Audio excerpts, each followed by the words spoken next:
दोस्तों, आप सभी को इस शरद नवरात्र की हार्दिक शुभकामनाएं। नवरात्रि के पहले दिन माता रानी के पहले स्वरूप मां शैलपुत्री की पूजा की जाती है। मां शैलपुत्री की पूजा करने से सभी मनोकामना पूरी होती है। शैल का मतलब होता है हिमालय, और हिमालय में जन्म लेने के कारण इन्हें शैलपुत्री कहा जाता है। नवरात्रि के दूसरे दिन माता के ब्रह्मचारिणी रूप की पूजा होती है। माना जाता है कि माता के इस रूप की विधिवत पूजा करने से आपके सभी कार्य सफल होते हैं। ब्रह्मचारिणी स्वरूप की बात करें तो उनके दाहिने हाथ में जप की माला और बाएं हाथ में कमंडल रहता है। देवी ब्रह्मचारिणी साक्षात ब्रह्मा का स्वरूप है।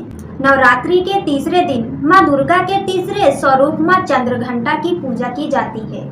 शास्त्रों के अनुसार माता का ये रूप लोक परलोक के कष्टों से मुक्ति प्रदान करने वाला है। माता के सिर पर रत्नों का मुकुट होता है। इस मुकुट में चंद्रमा मंदिर के घंटे के आकार में सुशोभित हो रहा है, जिसके कारण माता का ये रूप चंद्र घंटा कहलाता है। नवरात्रि के चौथे दिन माता के चौथे स्वरूप कुष्मांडा माता की पूजा होती है। ऐसा माना जाता है कि इस दिन नारंगी रंग के कपड़े पहनकर माँ की विधिवत पूजा करने से शुभ फलों की प्राप्ति होती है। माँ कुष्मांडा को रोग दूर करने वाली देवी भी कहा जाता है। अगर आप या आपका परिवार बीमारियों से दुखी है तो माता के इस रूप की विधिवत सच्चे मन से पूजा करनी चाहिए।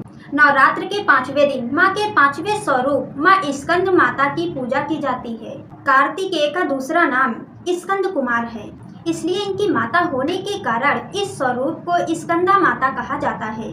और इस रूप की विधिवत पूजा करने से बुद्धि का विकास होता है। पढ़ाई करने वालों को स्कंद माता की पूजा जरूर करनी चाहिए। नवरात्र के छठवें दिन माँ कात्यायनी की पूजा होती है।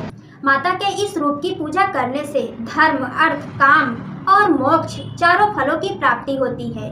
इनकी विधिवत पूजा करने से जीवन के सारे पापों से मुक्ति भी मिल जाती है। नवरात्र का सातवां दिन माँ कालरात्रि का नाम है। माना जाता है कि माँ कालरात्रि की पूजा नीले रंग के कपड़े पहनकर की जानी चाहिए। माँ कालरात्रि की पूजा करना बेहद मंगलकारी माना जाता है। नवरात्र के आठवें दिन माता के स्वरूप देवी महागौरी की पूजा होती है। मान्यता है कि इस दिन माँ महागौरी की पूजा करने से महासौभाग्य की प्राप्ति होती है। इस दिन को महाअष्टमी और दुर्गा अष्टमी के नाम से भी जाना जाता है।